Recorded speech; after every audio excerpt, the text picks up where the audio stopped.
All right. Welcome back to the You Winning Life podcast. As you already know, I'm Jason Wasser, licensed marriage and family therapist, certified entrepreneur coach, and certified neuro emotional technique practitioner. And what's so crazy is people ask me, like, I never discussed this on the podcast, but I wanted to kind of throw this out there. Like, why do you do this mind body stuff and you're also hanging out in the entrepreneur world? Like, it doesn't make sense. It doesn't line up. And I realized that at the end of the day, how you show up in one place is how you show up in every other place. So when I'm working with my businesses and my entrepreneurs, really the stuff that they're dealing with in their companies is really the same stuff they're navigating in their day-to-day life and their relationships. And a business is just another system. It's just another type of relationship. So when I use the NET, the integrative mind body stuff, that's a tool and a technique, but the approach to helping solve problems in a system to help people go from stress to potential is really the focus on what I'm trying to do, both in my practice as well in the podcast. And today's guest, Sarah St. John, is also an entrepreneur. She's also a podcaster. She's also a course creator. And someplace I haven't gone yet is an author.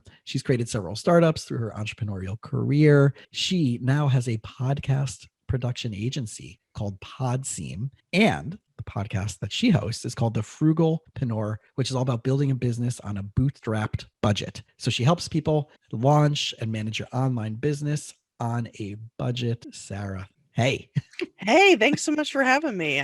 Thanks for the intro. And that was interesting in the beginning to learn more about the connection there between what you do and entrepreneurship. Yeah, it's something that I never thought. And my a little bit of my backstory is I ran from this idea of being a business owner and an entrepreneur. And my family owns a third generation furniture business, and I'm the only child who doesn't work there. And now, since I've come around a full loop over the last couple of years, working with my entrepreneur community, and as I share with you, the program that I connected with is actually out of Dallas, and my coach lives in Dallas. I've involved my family in the program and brought them to the conferences and they've met the community. And I've now helped consult with my family business and helping them do some stuff and leverage some stuff that I'm helping with my other businesses do. So it's been a nice, interesting circle where I am able to help my family grow and evolve without having to be an employee. And the cool thing is trying to convince my sister's totally gets this. My brother is like, no, you need to be here full time. I'm like, no, I don't need to be here full time to help you be a consultant. My job is to help you hire the right people, not to do all this stuff ourselves. Right. Mm-hmm. Which is really interesting because, right, you're talking about this frugalpreneur building a business on a bootstrap budget. And I know one of the things that you and I are probably going to get into is how and when do you know that you should start hiring the next person so you don't have to do everything. So let's start off before we get there. Talk to us a little bit about your journey. You know, one of the things that you and I were talking about pre-show was highlighting female entrepreneurs, and it's not done enough. And, you know, we have the Sarah Blakeleys and all the, you know, all those, but right. But it's not like, I feel like there's obviously an overabundance in this space of the male female ratio. So I'd love to hear your journey specifically just into the entrepreneurial world, how you got there, but also how you've navigated the balance of being in this space, which is underrepresented, and how you've been able to stand out and create your brand within that world. Sure. Yeah. So I started my entrepreneurial journey back in 2008. I had 6 different jobs that year, not at the same time, but throughout the course of the year, and realized that, you know, working for someone else wasn't my thing. I wanted to be my own boss. And so I started a photography business. But then I realized, while I like taking photos of animals and architecture and landscapes, I didn't like taking photos of people, but that's where the money is. I was doing weddings and portraits. But the bigger issue than that was just the expense to maintain equipment and all that. And so I decided to try an online business model, but wasn't sure what I wanted to do. So I tried a bunch of different things like drop shipping, affiliate marketing, blogging. And it was in the course of that process that I discovered like all these free or really affordable tools and resources and software that you can use to run your business on a budget. And so I decided to write a book called Frugalpreneur. And that idea, just that word came to me. I was in a Dave Ramsey, what's it called? Financial Peace class. And he's talking about all these ways to save money and pay off debt. And I was thinking, you know, all these ideas are great, but what about making more money to help with that? And for some reason, the word frugalpreneur came to me. And then I was like, oh, I could write a book. And so in the book, I kind of talk about all the different online business models and the different software you can use to do it close to free or very affordably. And then while I was writing the book, I decided to launch a podcast also called Frugalpreneur to coincide with the book, but it was just going to be, 10 episodes or something. Right. And but I was getting more leverage and traction with the podcast than the book. So I kept the podcast going and I was editing my own show and people were complimenting me on that. So I was like, well, why not get paid to do it for other people if I enjoy it and I'm good at it? So then I created the podcast production agency and now I'm working on a podcasting course and now I'm all in on podcasting, but it took, a decade or so of doing this, that, and the other thing to finally figure out my niche or where I wanted to stick. But yeah, so that's where I am now. So it sounds similar to what we were talking about in my intro of like, I have all of these areas of things that I'm passionate about. And I remember a bunch of years ago, it was 2 offices ago, that I closed mine, I guess the middle of March. I mean, I stopped seeing clients in person in the middle of March 2020 as the pandemic started and moved out the end of June since that wasn't, there's no way I'm going back in the middle of a pandemic. Previous office to that a couple of years ago, one of my clients said to me, you should have a TV show, like a Dr. Phil meets whatever. And I'm like, what are you talking about? You're crazy. Like, like it's not, I don't want to be a Dr. Drew or like, whatever it is. And this was like probably around the time that I heard of a podcast, but never dived into anything about a podcast. I'm like, I know there's an app on my phone. I had no clue what this whole phenomena was. And this was like, right, I know they've been around for longer than that, but we're really talking about, so I started mine 2 years ago, give or take. And this was 3 or 4 years, maybe 4 years before that. So this was like, no one was doing anything at that point unless they were like the bigger, whatever. And it wasn't until I got connected to this entrepreneurial community through my program in Dallas that 1 or 2 people, especially one person in my accountability group, was doing one that eventually became based on his book called You Need More Money. His name's Matt Monero.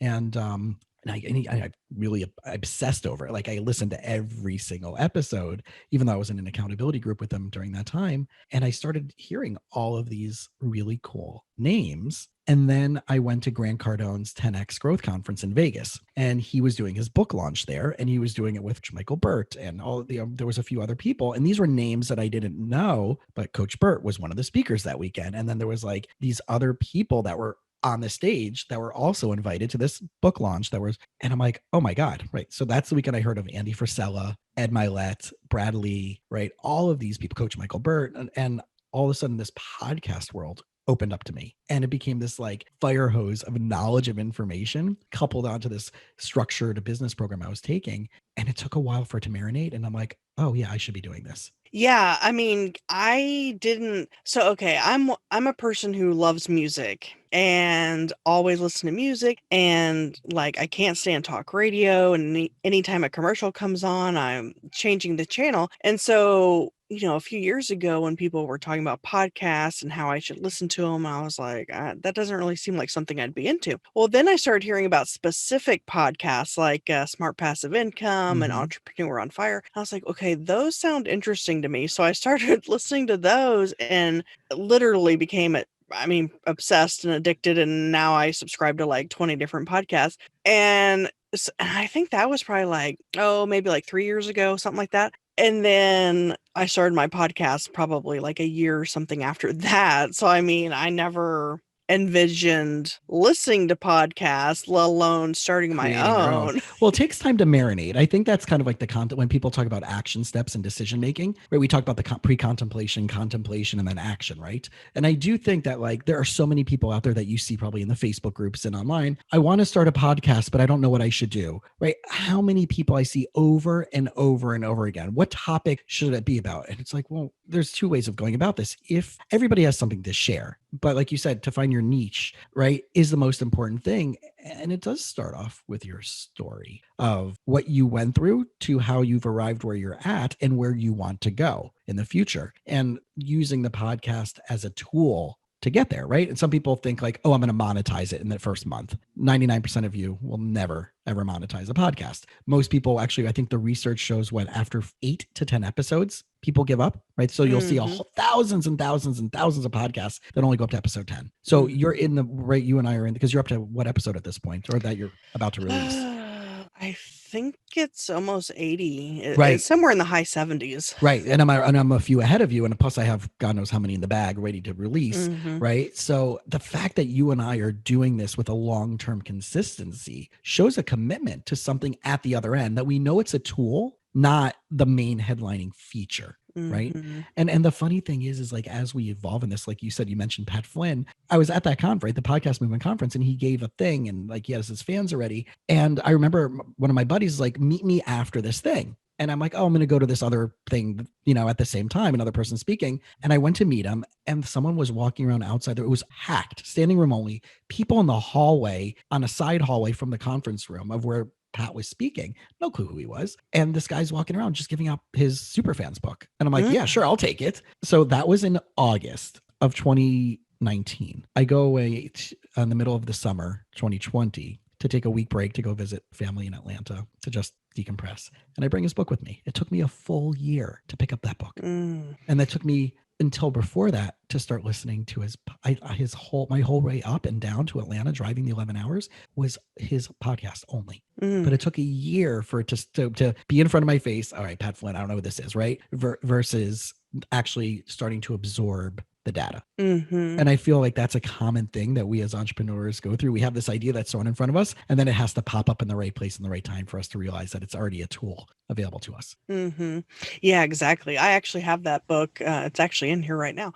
I have all his books and Russell Brunson's books. And yeah, I do actually, do a giveaway every month. And it's funny that I give away a book every month. And it's funny you mentioned Superfans, because that's the book I'm giving away this month. That's awesome. And the cool thing is he also has an online program that matches each of his books that like go hands in hand with worksheets and right, which is a brilliant leverageable tool that he integrates so many things. And the great thing about this community is you really can simply separate the really nice ones from the people who are not so nice. And he's genuinely one of the nice ones. He does so much for his community and connects so much with his community, which I love and respect so deeply. And I think that's something that as I went through my entrepreneurial journey, I grew up in South Florida, and I grew up in a pretty affluent community, but I was a scholarship kid. So I always saw people who were not nice people that also had money. It was a turnoff to me. So therefore money became a turnoff to me, which obviously affected how I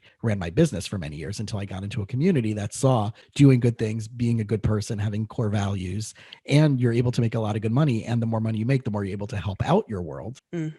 Never really came eye to eye with me until then. So it's nice to see people doing what you and I are trying to do, which is help other people, lift them up, and be a support, versus I'm in this to make the money. So I'm wondering, like, as you journey through this, right? You started photography, right? You were doing all these service-based things, but you're talking about this frugal entrepreneur. What's one of the how would I say it? What's one of the limitations, the mindset limitations that you think that a new entrepreneur, a new business person has to immediately let go of to get to the other side of the mountain, that if they don't let go of, will hold them back for their entire career and might even cause them to give up? There's probably a few. I would say, as far as on the monetary side, would be the assumption that people have that it costs a lot of money to start a business. And of course, if you're doing like a retail or brick and mortar, then yeah, it will. But that's why I like the online business model, whether you're, podcasting, blogging, or if you're a coach or a consultant. I mean, there's a bunch of different ways to have an online business, and very affordably. So I think when people, they get hung up on, well, how much is this going to cost, how much time is this going to take, and like for podcasting specifically, I think people assume that they are basing it on, I guess, radio stations and broadcast stations and all their equipment, but really to get started, I got started for under $100 with a ATR 2100. It's like $60 or something like that. USB, you plug it right into your computer, and That's it. and there's free software for editing like Audacity, and there's a bunch of different things you can do. Really, all you have to pay for beyond the mic is the podcast hosting, but that is anywhere from like $5 to $20 a month. Right. So it's very affordable, and I think people get hung up on just their assumptions, or maybe what they're used to seeing or hearing, and then like you were talking about with pod fading, where people do 7 to 10 episodes on average before they give up on it. I think the issue there isn't so much the recording, it's the post-production that people have an issue with, and that's what takes up all the time. And so that's basically why I created the podcast production agency, because I actually enjoy that stuff, the post-production, but most people don't, and most people don't have time for it. So they just basically record their episode and send it to me, and I take care of the rest. So yeah, I would say the expense is an obstacle.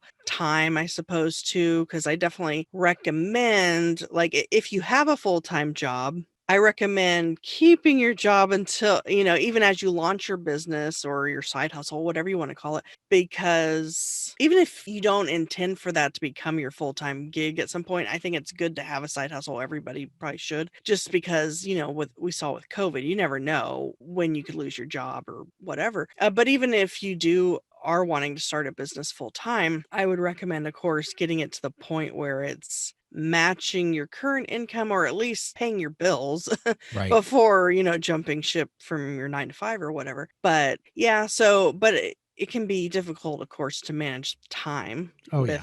especially if you have a full-time job as Right. well. And I think that's one of the challenging things. So I remember, the blessing that I had walking into podcast movement and already putting out 2 or 3 episodes was the person who was doing my buddy's podcast was working for him full time and then went out to start his own, social media video production company with the audio and video. And he was just getting started with that while still working with my friend. So he was getting new clients. So I was able to get in at a very entry level cost per month, which was cheaper than, right, a lot of other people who've been doing this for a while. And I had them for about a year. And right, I was able to get the audio, the YouTube, the social media clips, right, to create everything for me. And it was wonderful. It was a commitment. It was a couple, it was a luxury car payment every month, but everything was done for me. All I had to do was do the recording and upload it to a Dropbox, and he would put it back in. And right. But I think that at a certain point, people, and I love talking about this topic, there is the point where, as a professional, that when you're doing the thing that you're gifted at,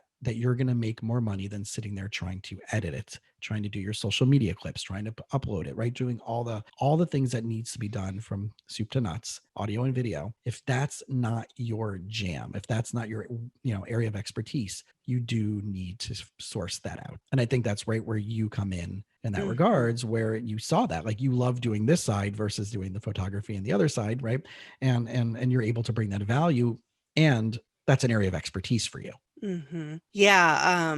And currently I'm doing it all myself, though at a certain point I'll probably need to get like a VA or something to assist with that. Because I know earlier you had mentioned, like, how do you know when when you should hire help, basically? Right. And I think ultimately what it comes down to is the whole opportunity cost thing, where, okay, so the amount of time it takes you to do something that someone else could do for like $500 a month or whatever, let's just use that as an example. Like, is it costing you $500 in potential, revenue from clients or whatever, So Peace of mind. Also, I mean, you do have to know what your dollar amount is worth when it comes to any type of productive activity. But you also have to know what your free time is worth, your mental health is worth, going to exercise, being able to cook the foods that you want, right? Those have to be, and obviously there's always the budget and all those things we do have to take in consideration, especially early new starting entrepreneurs who don't have a couple $1,000s a month to spend on, social media, marketing, anything like that. But I do think, based on like what you're saying, right, it is, I think the way I answer it is when someone asks me, and I had this with a client I'm onboarding, a coach for they're in their second tech startup company.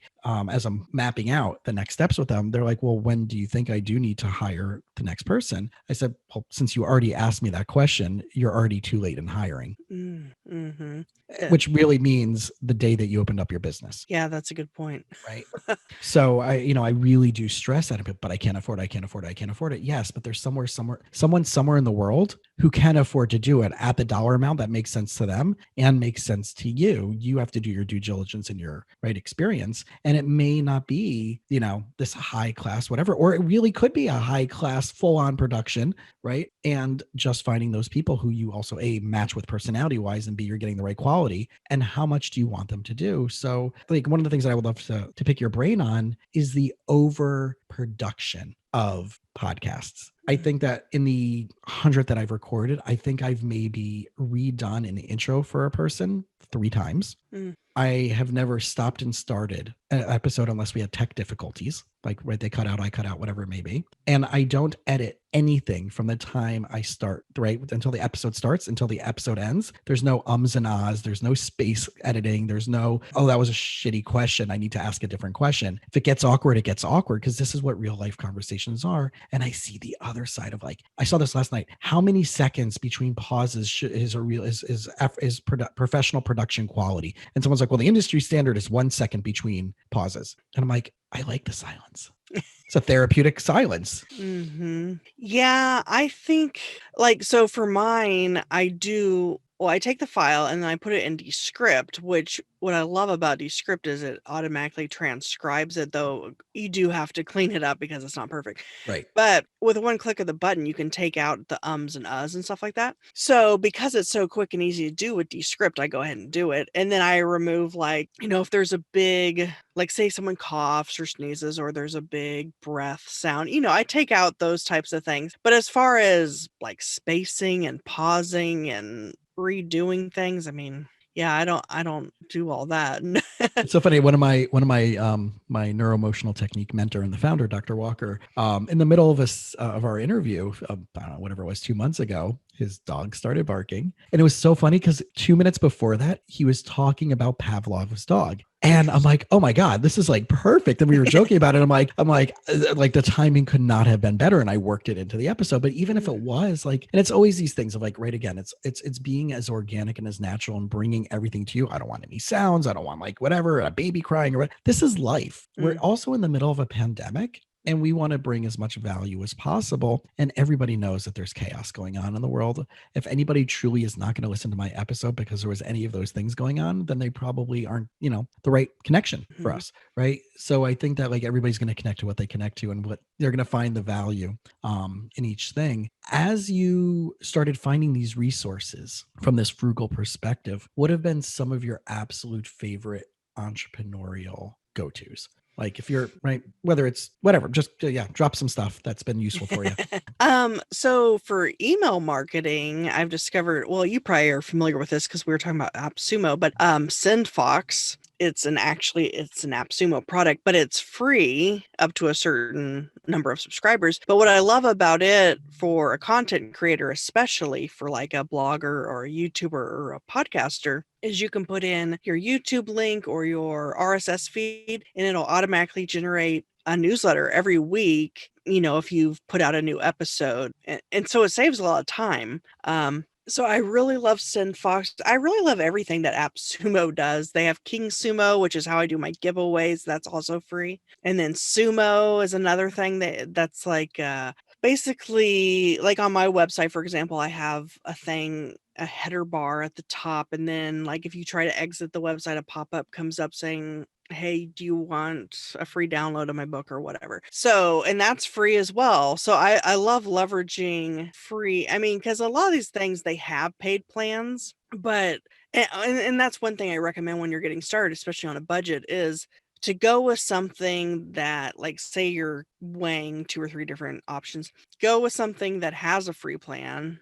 And then, as you're, for email marketing, for example, it's free up to however many subscribers, I think 1,000. Well, by the time you get past 1,000 subscribers, yeah, you'll have to pay a little bit, but you're probably making money at that point to cover that. And so, yeah, that's what I recommend doing, is just starting on free plans. And then if you have to go up to a paid plan, well, that's probably a good thing because it indicates that your business is growing. Right. And one of the great things about a company like AppSumo is that they have 60 days typically after you buy a product to get a full refund, no questions asked. On everything, right? On any product you buy. So that company, like, it's been amazing over the last couple of years. It's funny that, right, we were talking about the platform that we're both using, and we both said the same platform for our online courses, because it's so hard to find something that you trust and has something standing behind it. And it's cool to have this company. I mean, they're brilliant, AppSumo, for what they're doing, right? To really streamline this. And there's also so many freebies that they give away. Like, there's marketing worksheets, and there's like templates, and there's so many things that there's so many freebies, as well as like very cheap lifetime deals on certain programs that just makes it, especially when you're a new entrepreneur and you create your business and LLCs, the write-offs for growing the business help you with your taxes. Obviously, you have to have income and stuff like that, and it can't just be all write-offs. Talk to your accountant about that, people.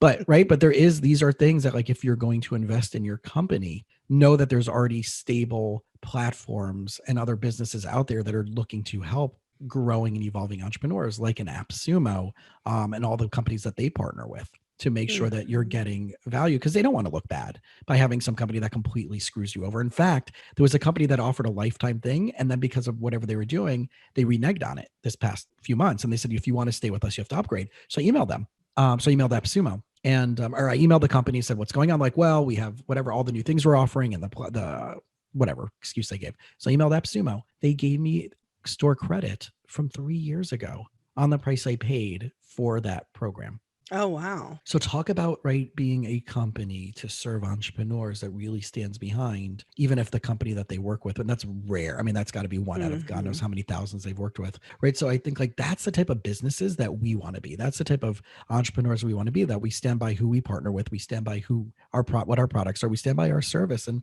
I think that that's really the message of, if you're in this entrepreneurial journey, you want to be in alignment with these type of places. Mhm. Yeah, I think AppSumo is a good place to go. Like if you're starting an online business and you're looking for certain types of specific types of software, because they have, like you said, lifetime deals where you might get something that at some point is going to be 99 bucks a month or whatever, but you can get it one-time fee for, 49, 79, whatever. And so I've bought probably a handful of things on there and been pleased with it, and it saves a lot of money, so. Sure.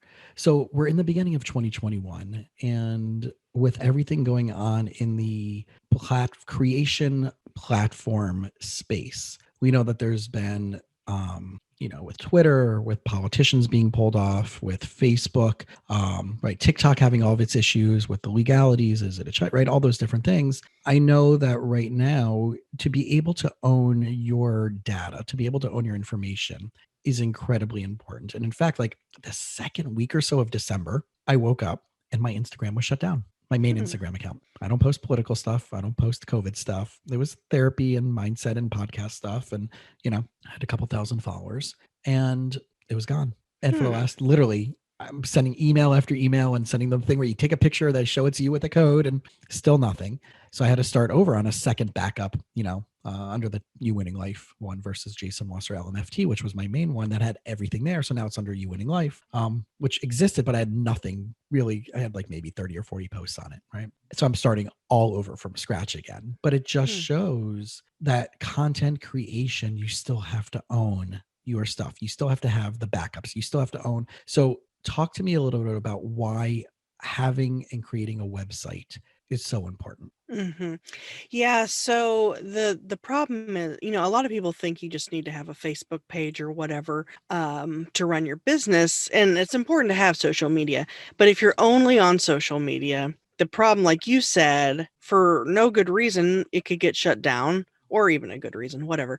Or the algorithms are always changing, and like as I understand it with Facebook, unless you pay to boost your posts, only 1 or 2% of people are actually even seeing stuff. Of the people that are your friend, Yeah. forget people, right? That's right. Of your friends, only a small percentage are seeing it. So your entire friends group isn't seeing your stuff. Yeah. So that's the algorithm change.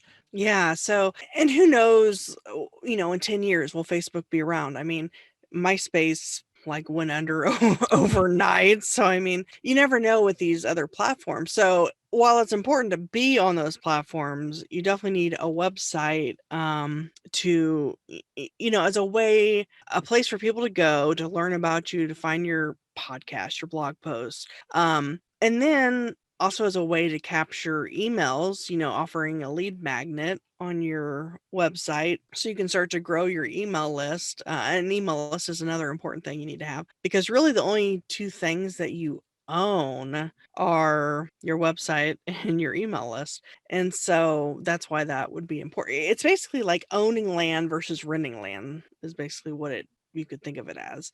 So, Where would you recommend for people who wanted to start creating an email list? Like what's like some of those steps involved? Because I know that's one of the things, like you said, right? If you own an email, it's great. mhm. And I actually heard something last night. I was in a Clubhouse room, and someone said that Clubhouse, apparently, I don't know if this is confirmed or not, but someone said in a room that they're getting in trouble already because not when you sign up, because you know how like you have who people are signing up for the platform, and if you have them in your phone, their number, you can send them a free without losing your invites. So Mm-hmm. apparently what I'm hearing as of today, as of February 15th, 2021, is that Clubhouse has full access to your entire contact list on your phone. Yeah, I guess that makes sense because otherwise, Right. how would they would need to. Versus matching number to number versus, right, but you have to have their name and number in your phone for them to get that free Mm-hmm. invite. So I wonder what's going on, right? Talk about like safety and talk about like someone was like, well, can you imagine Grant Cardone, like his phone, because he's on there and he's using it like crazy, and Elena, his wife, is using it like crazy, and everybody else, right? Elon Musk is now on there. So Mm-hmm. imagine like now like these companies now have like, and it wasn't so clear Mm-hmm. in terms of service, like we will have access to every single person on your phone once you join up to Mm-hmm. this app, right? So it's like, talk about like, so getting into legal and ethical issues, but protection of data in 2021 and making sure you don't lose it. Like all the people I was in touch with, now I don't remember, right? The people that I was hoping to get on my podcast or influencers that I was already in touch with and whatever is lost. And now I have to walk through the circle of adding them again, making sure they accept me, making sure they're going to get my message, right? Knowing that it's me. It Mm-hmm. was such a craziness, right? Mm-hmm. So yeah, so let's start with the email list. Like what's some of the simple things? Is there a program you love to use for email collection that's easily embedded, or is a link that you send people? Like how would you go about doing that? Yeah, so as far as email collection, I use Sumo, which is so like if you go to my website, which is the sarahstjohn.com, you'll see a header bar. Actually, I don't think it shows up on the main. Does it show up on the main page or just the other? Anyway, and it'll say, if you want a free copy of my book, enter your email. And so then that adds them to my email list because it integrates with my email platform, which is SendFox, and then they get their PDF, and then now they're on my list. And so the good thing about having an email list is you can contact these people anytime, like say you're having a promotion or you're just there's something you learned or something you want to share, versus social media. You put it out there and they're probably not even going to see it anyway. But the I think the issue a lot of people have is, well, how do I even get these email, like, yeah, maybe once they go to my website, okay, now I have a lead magnet, but how are they even getting to my website? How are, and one thing you can do, of course, is to run Facebook ads to a lead magnet. But one way I've been able to grow my list very affordably is I use King Sumo. I keep coming back to all these AppSumo things. Anyway, King Sumo, I use for my giveaways. And like I said, I give away a free book every month. And so what's nice about it is they put in their email, but then if they want a greater chance of winning or more entries, then you can set it up to where they can do certain tasks to get certain amount of points, like me So on it's Facebook. gamifying, right? It's gamifying everything. Yeah, yeah.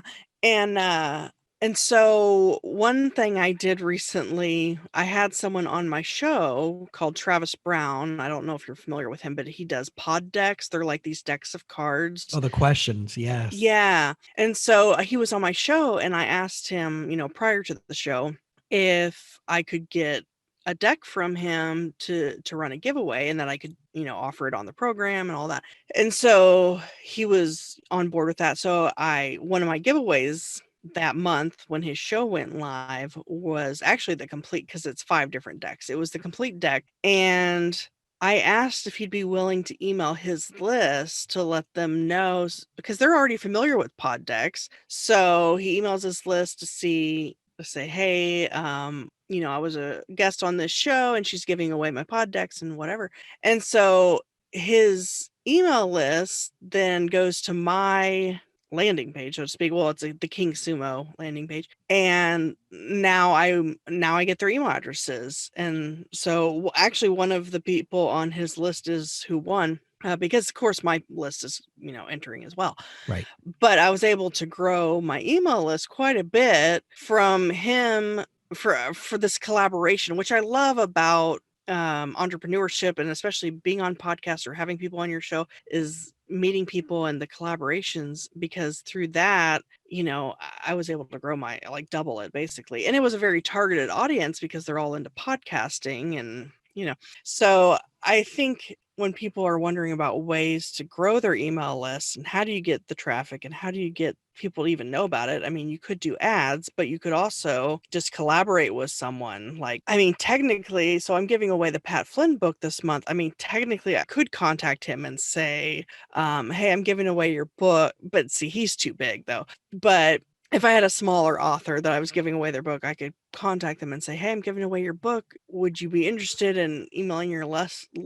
Say, hey, when, but, Because even if they have the book, they may want to get that book for someone else. true. Mm-hmm. Right. And the thing about giveaways, one word of caution is that don't give away something that everybody and their dog wants, like an iPhone, for example, because everyone's going to sign up for that. And then as soon as the giveaway's over, they're going to drop off or, put you in spam or something.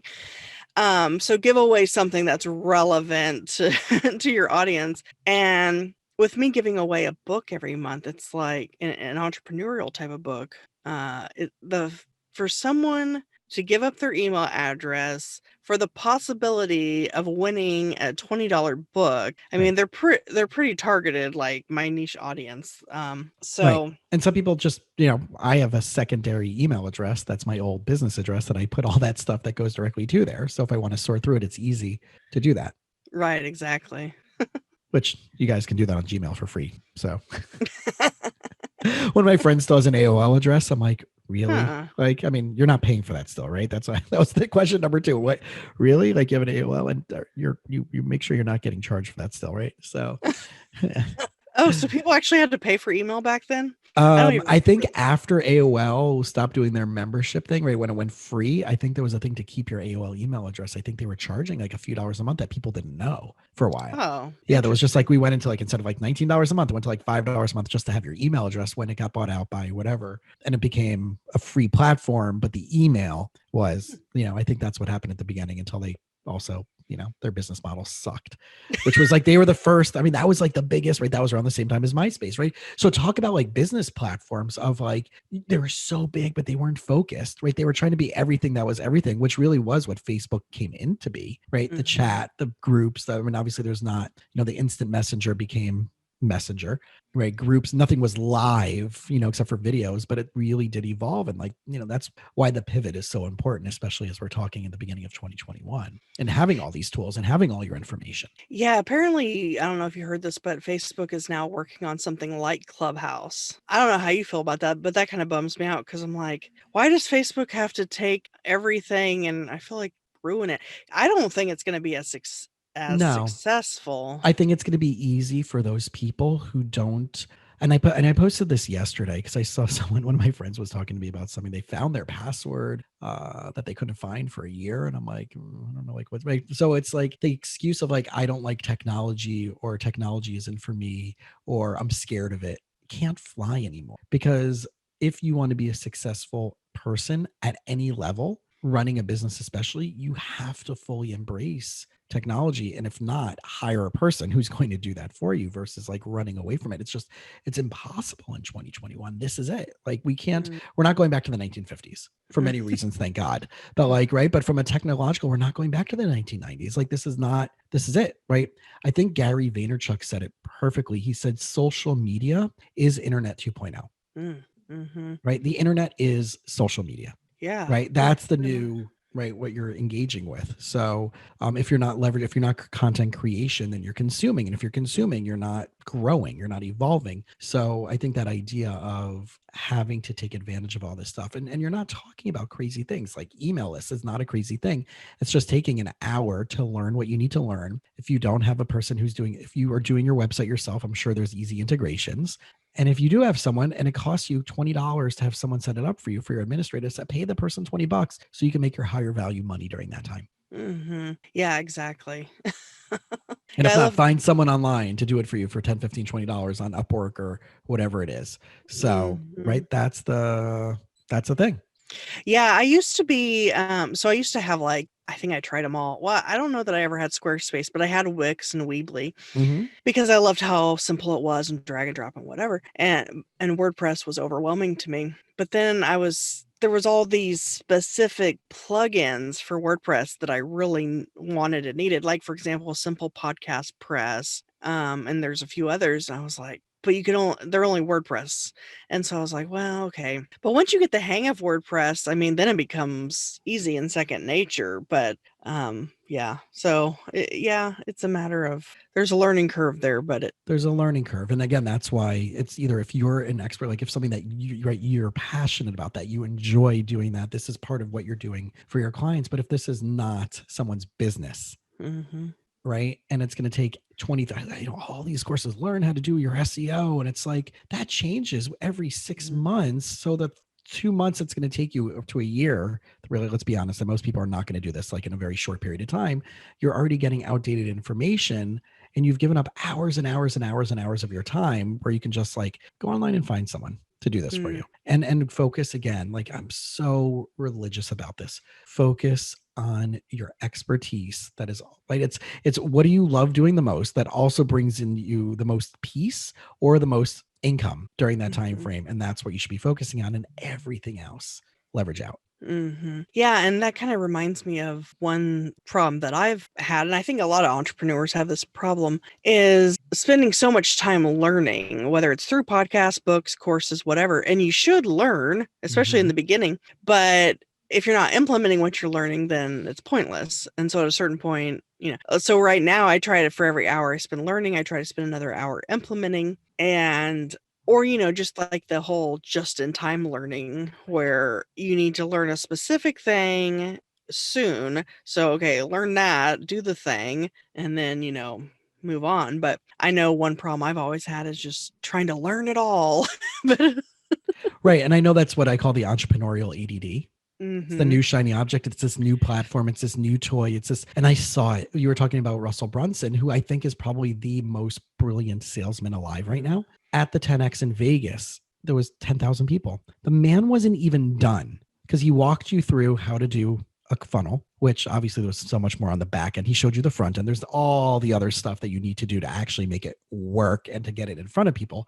But the creating side he showed before he was even done. There was I think he sold, of the 10,000 people, I think he sold 4,000 people within an hour and a half at whatever price point. Let's say it was $1,000 times 4,000, right? Yeah. So, and he wasn't even done, and there was people lined up, and it was the thing, and I'll be out there and you'll take a picture with me. Right, which you had to wait. Right, you got your ticket, and once you show that you bought the package, and you get the free book, and right, it was all the thing. You get the book, and you get the audio book, and you get the his little MP3 player to listen to whatever it was, the right. It was all the value adds, right? He basically created a verbal funnel, and before he was even done, the stadium was emptying out to go sign up for this. Brilliance, but to do ClickFunnels is a full-time thing. It's not a 2-hour investment. And I want people to realize that, like, and I feel I'm not talking bad, like he's brilliant, but you have to understand, when people, like listeners, it's not plug and play. It's not create a podcast and you're going to have people sponsoring you. It's not, I'm going to have a $100,000 business in 6 months. It's not anybody who's selling you that. It's not, unless you're doing multi-million-dollar deals right off the bat in a multi-million-dollar industry and you've separated yourself as an expert. It's not going to come overnight. There will be people who will, luckily. But yeah. Speaking of funnels right now, have you heard of Groove funnels? No, talk to me. tell me more as I sip my French press coffee. So, because earlier you were asking about like the different, software and tools and whatnot, and especially free ones. So there is this new product called Groove Funnels, and it's free, actually, at least for right now. I think you get it's basically like a limited version of, I think you get like three websites and whatever. So it's a smaller version of their paid option, but still it's free. But it has like all these things built in, like email marketing, what else? Membership sites. They're gonna work on like a booking calendar and webinars, and it's going to be like this one-stop shop, all-inclusive thing. And the guy who owns it is called Mike Filsame, which apparently he's friends with Russell Brunson, and he helped. Have you heard of Kartra? Yes. It's kind of another all-in-one. So GrooveFunnels is kind of like Kartra, I guess, but it's going to be have even more features. But apparently Mike Filsame helped start Kartra, and then whatever, now he's doing his own thing. So that's another free resource out there, is GrooveFunnels, if you want to build a free funnel or a free website even. Yeah. So there's so many. That's the beautiful thing about this. Whoop, right. And as I go on it, right, immediately you have your things showing up in the background of like, so it's literally like, for those of you who are familiar with ClickFunnels, it's pretty much the same layout with a video that starts playing and your YouTube video and then your offers and stuff like that. And this is great for all different types of people, right? Here's one thing that I learned, and like this blew me away. And no other therapist was doing this, because people are like, oh, do you do sliding scale? Right. Which is a big thing in the health professional wellness world. Can you do sliding scale? And I said, absolutely. I do 30, 45, and 60-minute sessions, but I also have 90-minute and half day session. And here's my price per hour. And if you want me for a half hour, it's 50% of that. So I don't do a sliding scale. I aggregate my time based on my fee. So you can get a lot out of me in 30 minutes in a partnership. You don't need a full therapeutic hour. So, right, this idea of people looking at the services they're doing and having a menu option, right? It's kind of like when you go into Starbucks and you have this, the tall, the grande, and the venti. Why do people always kind of set like there's a magic behind the numbers and why they pick those numbers, that people are like, oh, it's really only 50 cents more to get a bigger size. And then the next jump up is not that much more. It's less than, could be less than 50 cents, right? So they're like, well, it's an extra buck. I might as well just go all the way up to, right? It's a psychological game of, I want to get the most value. But they're realizing that behind the scenes, this is all meant to F with your brain to get the most out of you as possible. Right. Yeah. And with a funnel, the add-ons are, right, you're getting into the, like, if you buy this now, you're not going to miss out. Right. So you're hitting into the FOMO, but you're also creating extra value at a price point that your clients are going to see. And I think that's, again, the brilliance of what Russell has really reverse engineered in that regards, and why funnels are cool. But the way that it's kind of become a little bit of a cult type of thing is also really interesting. But again, I'm not knocking him as a brilliant entrepreneur. Just, the community, right? You want to make sure you're getting someone who's really good at doing what you're doing. So let's wrap up with my question that I love asking. And it goes like this. If you had 2 minutes to meet with someone that you'll never see again, and they're standing in front of you as a new entrepreneur, what advice, what insight would you give them, regardless of where they're at? But what would you say, like, this is what they absolutely completely need to know if I'm never going to meet with them or see them again? Oh, wow. Well, I guess I would first ask them if they already know what it is they want to do. And if not, I would ask them, well, what is something that you're good at, or something that people tell you you're good at, or what's a hobby of yours? And can you turn that into income, basically, or can you teach other people how to do that thing? And then I at that point, once we figured out, if we could, in 2 minutes, what business model or what they're going to do, then I would just basically give them the initial steps, like the whole get a website, get an email list going, things of that nature. And I would warn them to, like we were talking about earlier, to anytime they're learning something, to implement it. Don't spend all your time learning. And then to try to avoid shiny object syndrome, which is a common entrepreneurial problem, trying to get your hand in everything and try everything and get bored with something and you think of something else. Ooh, that seems like a good idea. But say you're doing 5, and this was a problem I had for many years. Say you're doing 5 different things, then you're only giving 20% of yourself to each thing. Yep. Versus 100% to one thing. And it makes a difference. So I guess I would just try to determine what it is that they want to do, what they're good at, what they've been told they're good at, what they enjoy doing, how they can make money from that, how to get started, at least online anyway, and the things to avoid. Love it. So everybody who's been out there, especially in the entrepreneur space, so much good stuff, so much tactical stuff. My guess is that this is going to be an episode that those of you who want to take some action steps and tactical stuff to grow some back end of your business, that you're going to listen to this episode a couple times to make sure you get everything and take notes, especially if you're driving while listening to this. But Sarah St. John, right? Entrepreneur, podcaster, online course creator, author. She has an agency, a podcast production agency called PodSeam. She's also the author of the Frugalpreneur and also podcast of that.